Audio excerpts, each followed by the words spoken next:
আসসালামু আলাইকুম। আশা করি সবাই ভালো আছেন।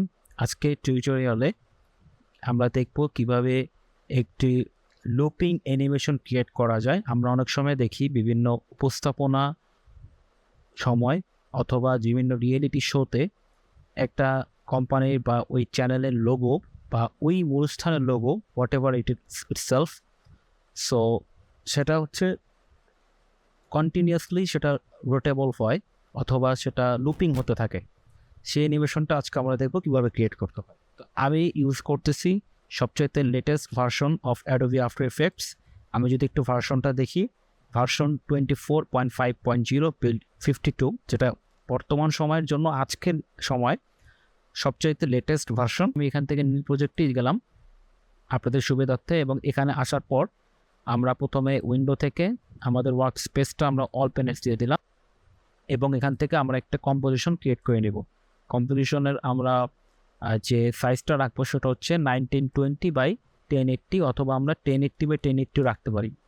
আমি জাস্ট এখানে আনলক করে দিলাম অ্যাসপেক্ট রেশিও, এবং এখান থেকে এটা রেখে ফ্রেম রেট আমরা 29 থেকে আমরা 30 রেখে দিলাম, এবং এখান থেকে আমরা ডিউরেশন দ্যাটসে আমরা 10 সেকেন্ড দিয়ে দিলাম। এখন এখানে একটা পয়েন্ট হচ্ছে, আপনারা যতটুকু লম্বা চাচ্ছেন ততটুকু আপনারা এখান থেকে ডিউরেশন দিতে পারেন, অথবা আপাতত একটা কারেন্ট সিনারিওতে আপনারা 10 সেকেন্ড বা 1 মিনিট বা আপনারা সেটা হতে পারে 2 মিনিট আপনারা কিন্তু ক্রিয়েট করে রাখতে পারেন। আমি নর্মালি হচ্ছে আপনার 10 সেকেন্ড ক্রিয়েট করে রাখি, দেন এটাকে আমি আবার কপি পেস্ট করে ক্যাপকাট বা আদার্স যে টুলসগুলো রয়েছে বা সফটওয়্যারগুলো রয়েছে, যেমন অ্যাডোবি প্রিমিয়ার প্রো বা ফাইনাল কাট প্রো, এখানে গিয়ে আমি জাস্ট লেয়ার বাই লেয়ার সেগুলোকে সিকোয়েন্সিয়ালি সাজিয়ে রেখে দিই। সো আমি এখান থেকে একটা ওকে দিলাম, দেন হচ্ছে আমাদের সেই ক্যানভাসটা চলে আসলো। এখন ইজিলি আমরা এখান থেকে একটা সলিড ক্রিয়েট করে নেব, রাইট ক্লিক করে নিউ থেকে সলিড, এবং সলিড থেকে আমরা এখান থেকে একটা হোয়াইট কালারের একটা ব্যাকগ্রাউন্ড নিয়ে নিলাম, এবং আমরা ওকে দিয়ে দিলাম, এবং এটাকে আমরা লক করে দেবো এখন, যেন আমরা কোনো কিছু টাচ যেন না করে ব্যাকগ্রাউন্ডের কোনো এলিমেন্টস। এখন আমি আমার লোগোটাকে নিয়ে আসতে যাচ্ছি। জাস্ট সিম্পলি আমি এখানে ড্র্যাগ করে আমাদের যে কম্পোজিশন প্যানেলটির উপরে যে জায়গাটা রয়েছে প্রজেক্ট ম্যানেজার, সেই জায়গাটা আমি এখানে ছেড়ে দিলাম, এবং এখান থেকে লোগোটাকে আমি এখন ড্র্যাগ করে নিয়ে এসে সরাসরি আমাদের টাইম লাইনে নিয়ে চলে আসলাম। ওকে, এখন এটার সাইজটাকে আমাদের একটু ছোট করতে হবে, যেহেতু আমার লোগোর সাইজটা অনেক বড়, আমি এটাকে একটু ছোট করলাম। ওকে, এবং এর পাশাপাশি শিফট প্রি প্রেস করা, কিবোর্ডের শিফট প্রি প্রেস করে আমরা এটাকে আমাদের এক্স পজিশন, যেহেতু আমরা এটাকে 2D এনভায়রনমেন্টে কাজ করতেছি, এখনও 3D করিনি, সেক্ষেত্রে আমরা এটাকে জাস্ট এখান থেকে এখানে নিয়ে চলে আসবো আপাতত, জাস্ট বোঝার জন্য।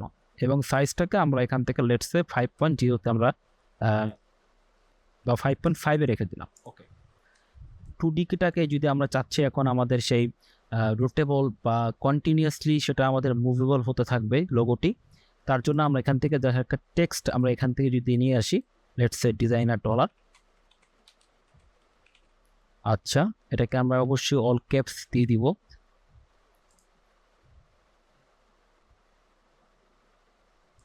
তার আগে এটাকে একটু বড় করে নিই আমি, এবং কালারটাকে ফিল কালারটাকে আমি জাস্ট এখান থেকে এই লোগোর কালারটা আমি নিয়ে নেব।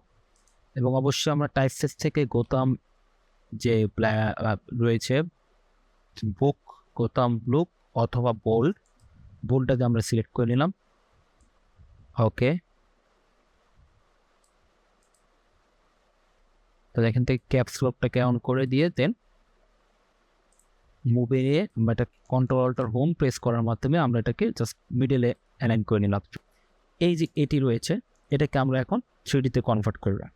এই পেজটাকে আমরা 3Dতে কনভার্ট করলে এটা 3D হয়ে গিয়েছে।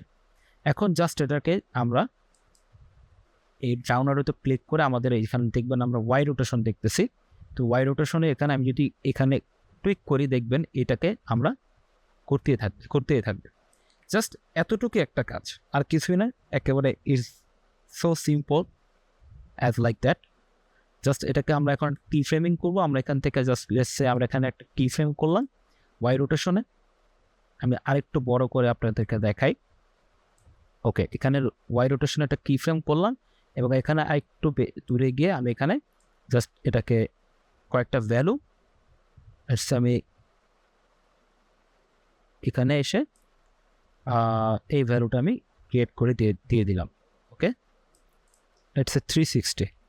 ওকে, ও না 360 না, এখানে লেটস সে আমি এখানে 2 দেই, তাহলে দুইবার করে গুনবে, 360 দিব না আমরা এখানে। এই ফ্রেমটাকে ডিলিট করলাম, এটাকে 1 থেকে 360 যদি দেই, ওকে 1 0,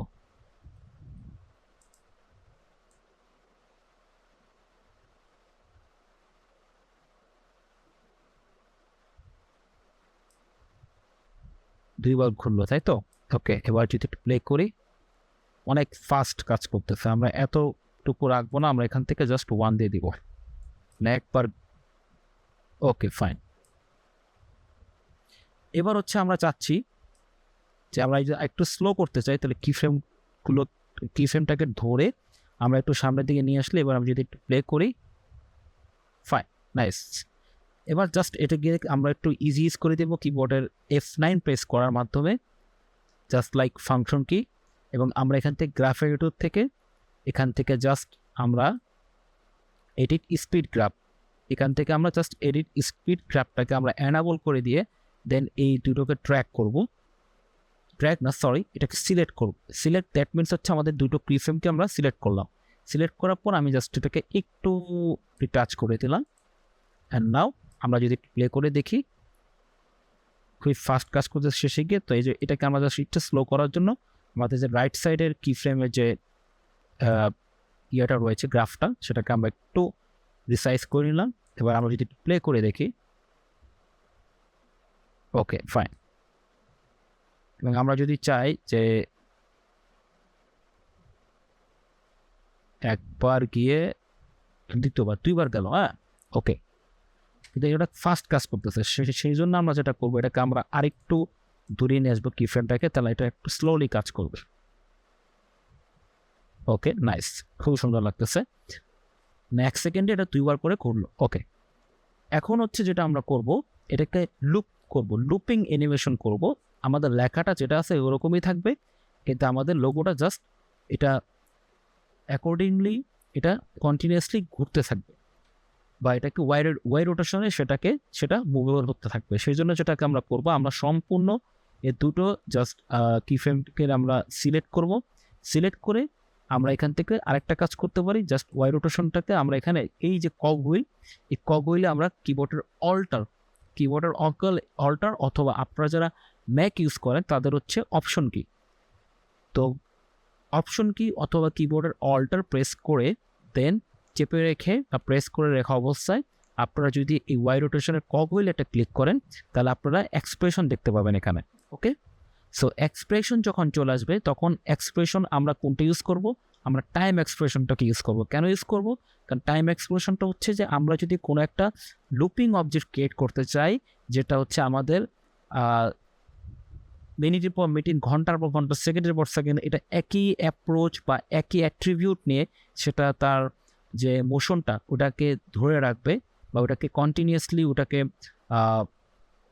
ফলো করতে থাকবে, তার জন্য আমাদের এক্সপ্রেশন টাইমটাই আমরা ইউজ করবো। তো এখান থেকে যদি আমি টাইম এবং অ্যাবস্ট্রিক্ট দেন হচ্ছে আমরা 100 দিয়ে দিলাম। এবার যদি আমরা এখানে প্লে করে দেখি, দেখবেন আমাদের সিকোয়েন্স শেষ হয়ে গেলেও আমাদের কিন্তু এটা মুভেবল হতেই থাকবে যতক্ষণ ধরে আমাদের ভিডিও ফুটেজটা শেষ না হবে বা ওটা ডিউরেশনটা ক্লোজ না করবে কেউ। ঠিক আছে, অর্থাৎ আমি বোঝাতে চাচ্ছি, যতক্ষণ ধরে আমাদের যে টিভির যে অনুষ্ঠানটি বা আমাদের যে অ্যানিমেশনের জন্য যে মোশন ডিজাইনার বা যতটুকু ডিউরেশনে ভিডিওটাকে স্লাইস আপ করতেছে বা এডিট করে রাখছে, ততটুকু কিন্তু আমাদের এই লোগোটা এভাবে ঘুরতেই থাকবে বা এভাবে মুভেবল হতেই থাকবে, মুভ করতেই থাকবে, যেটাই আপনারা বুঝেন না কেন। তো আজকের ক্লাসটা এরকমই ছিল। এখন জাস্ট আমি যদি এটাকে চাই, জাস্ট স্টপ করে রাখলাম এবং এই দুটোকে ধরে দেন আমরা এটাকে এখানে রাখলাম।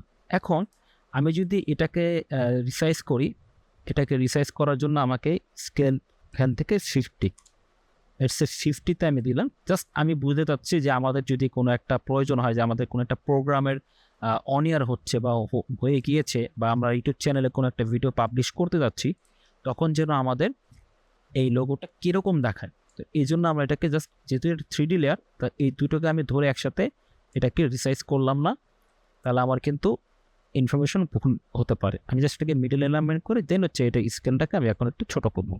ওকে ওকে, এটা স্কেলটাকে আমি লেটস আমি 2.0-তে রাখলাম, না 3.0-তে রাখলাম, ফাইন। এবার যদি আমি এটাকে একটু ডান দিকে নিয়ে যাই এবং একটু উপরের দিকে নিয়ে যাই, ওকে। এবার যদি আমরা এখান থেকে কোনো একটা লেটসে কোনো ভিডিও বা কোনো কিছু নিয়ে আসি, দেখবেন যে এটা কিন্তু ইজিলি রোটেবল হতেই থাকবে। যখন আমরা কম্পোজিশনে নিব, যেমন আমি আপনাদেরকে একটু নিয়ে দেখাই, আমরা আরেকটা কম্পোজিশন ক্রিয়েট করি। এখানে নিউ কম্পোজিশন নিয়ে আমি জাস্ট লেটসে এটাকে 1920-তে আমরা ক্রিয়েট করলাম এবং এখানে আমি যদি কোনো একটা ভিডিও নিয়ে আসি, এখানে suppose project motion graphics, let's say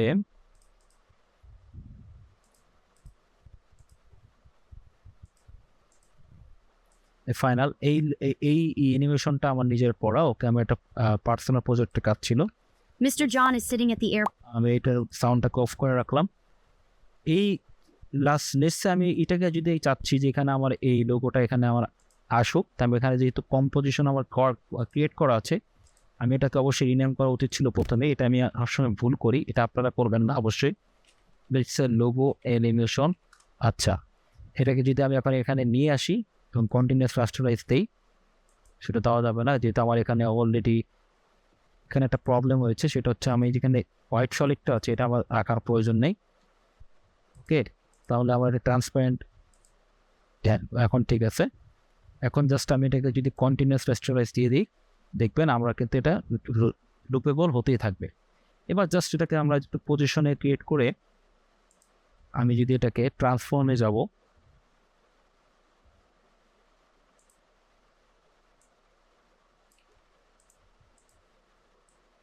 ট্রান্সফর্মে গিয়ে এখানে জাস্ট এখানে নিয়ে আসি, তাহলে কিন্তু আমরা দেখতে পারতেছি খুবই সুন্দরভাবে এটা রোটেবল হচ্ছে। ওকে, সো এই ছিল হচ্ছে আজকের ক্লাসটি আমাদের, যে কীভাবে আমরা একটা মুভিং লোগো অ্যানিমেশন ক্রিয়েট করব রোটেবল ওয়েতে। That's it, thank you so much.